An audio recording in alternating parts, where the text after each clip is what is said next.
तकरीबन 20 साल पहले सन 2000 में अमेरिका में टीवी कार्टून सिम्पसन्स में दिखाया गया कि डोनाल्ड ट्रंप अमेरिका के सदर बन गए हैं और सिर्फ 16 साल बाद 2016 में डोनाल्ड ट्रंप सच में अमेरिका के सदर बन गए थे।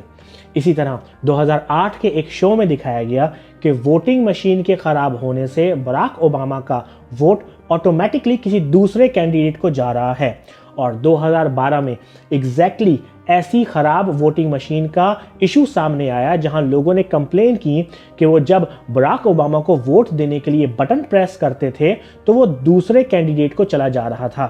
In another case, the tip of a pencil pressing Barack Obama, and look what happens. Mitt Romney comes up over and over and over again. पाकिस्तानियों ने भले सिम्पसन्स ना देखे हों, लेकिन इस कार्टून के हवाले से कुछ न कुछ ज़रूर सुन रखा है।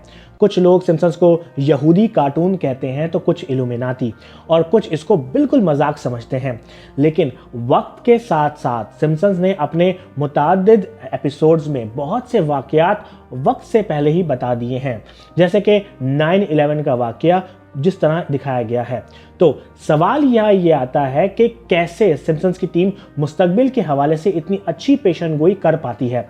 कौन हैं ये लोग और कैसे मुस्तकबिल सालों पहले देख लेते हैं? Let's find out. This is Gauhar Ali Rizvi and you are on my channel.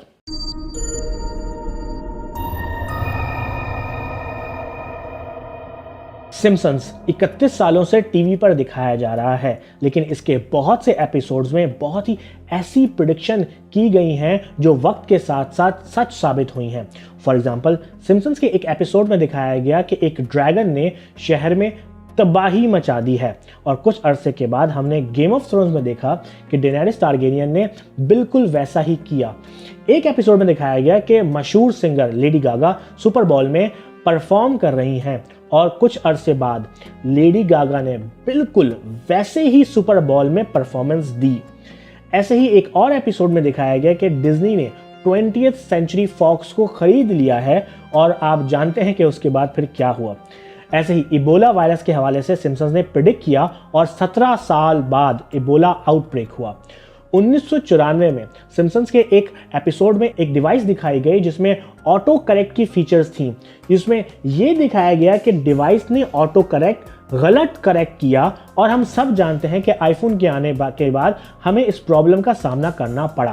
पूरी की पूरी लिस्ट है यहाँ हमारे पास, लेकिन सवाल ये आता है कि ये लोग कैसे मुस्तकबिल का पता लगा लेते हैं। सबसे पहले तो हम स्टार्ट करेंगे कि एक्चुअली आप कोई भी वीडियो या कंटेंट या ड्रामा या मूवी या टीवी शो क्यों देखते हैं। मेनली एंटरटेनमेंट के लिए, इवन न्यूज़ भी। यूजुअली लोग न्यूज़ भी एंटरटेनमेंट के लिए देखते हैं, ना कि एक्चुअल न्यूज़ के लिए।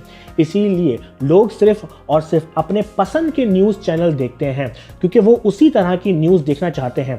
इसीलिए बहुत से लोगों को जियो न्यूज़ पसंद आते हैं तो बहुत से लोगों को ARY या समा या कोई और चैनल, क्योंकि वो लोग एक ख़ास तरह की रिपोर्ट या न्यूज़ एक्सपेक्ट करते हैं जो सुनने या देखने का उनका अपना दिल चाहता है। और दूसरी तरफ हैं कंटेंट क्रिएटर्स, ड्रामा डायरेक्टर्स या इवन मूवी डायरेक्टर्स। मूवी इसलिए बनाते हैं कि आपको एंटरटेन रखें, जिसकी वजह से हर कंटेंट क्रिएटर, राइटर ऐसे ड्रामे, प्रोग्राम्स एंड शो बनाता है जिससे लोग ज़्यादा से ज़्यादा एंटरटेन रहें। और इसी दौड़ में हर कोई लगा हुआ है। हमें इसी वजह से TRP जैसे वर्ड नज़र आते हैं, जिससे पता चलता है कि लोग क्या देख रहे हैं और कितना पसंद कर रहे हैं। ऐसे ही 1989 में पहली बार सिम्पसन्स नामी कार्टून टीवी पर नशर किया गया और तब से आज तक चल रहा है। इस सीरीज में बहुत से रेफरेंस इस्तेमाल किए गए हैं जो वक्त के साथ साथ सच साबित हुए हैं। लेकिन क्या ऐसा मुमकिन है? क्या वक्त से पहले ही कोई पेशेनगोई कर सकता है कि मुस्तकबिल में क्या होने वाला है? तो इसका सीधा सा आंसर है जी हाँ। इंसानों में एक फिक्र पाई जाती है जब जब वो अपनी मुस्तकबिल के हवाले से सोचता है, और अगर उसको कोई भी मिले जो उसको कहता है कि मैं तुम्हारा मुस्तकबिल तुम्हें बता सकता हूं, तो अचानक ही एक आम आदमी के अंदर दिलचस्पी आ जाती है। ये हम हाथ देखने वालों के पास देखते हैं या टैरो कार्ड रीडर के पास देखते हैं और आमिल बाबा के पास। मेरे कहने का मकसद ये है कि हम इंसानों में एक चाहत पाई जाती है मुस्तकबिल के हवाले से, और जब जब हमें ऐसे चीज़ें नज़र आती हैं तो हम उन पर लपक पड़ते हैं। थोड़ा बहुत ऐसा ही सिम्पसन्स के साथ भी हुआ है, लेकिन सिर्फ इंसानी फितरत ही इसमें शामिल नहीं है, बल्कि सिम्पसन्स का फ्यूचर बताने वाला मंत्रा उसकी पूरी टीम को जाता है।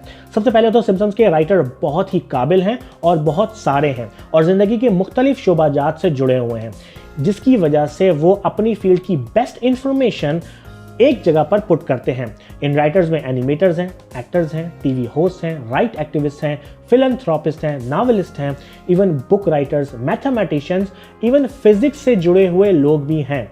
और इतने इंटेलिजेंट लोगों का एक जगह होने की वजह से जो एंड प्रोडक्ट आप देखते हैं उसमें आपको दुनिया से जुड़े हर मामले पर कोई ना कोई चीज सिम्पसन्स में नजर ही आ जाती है।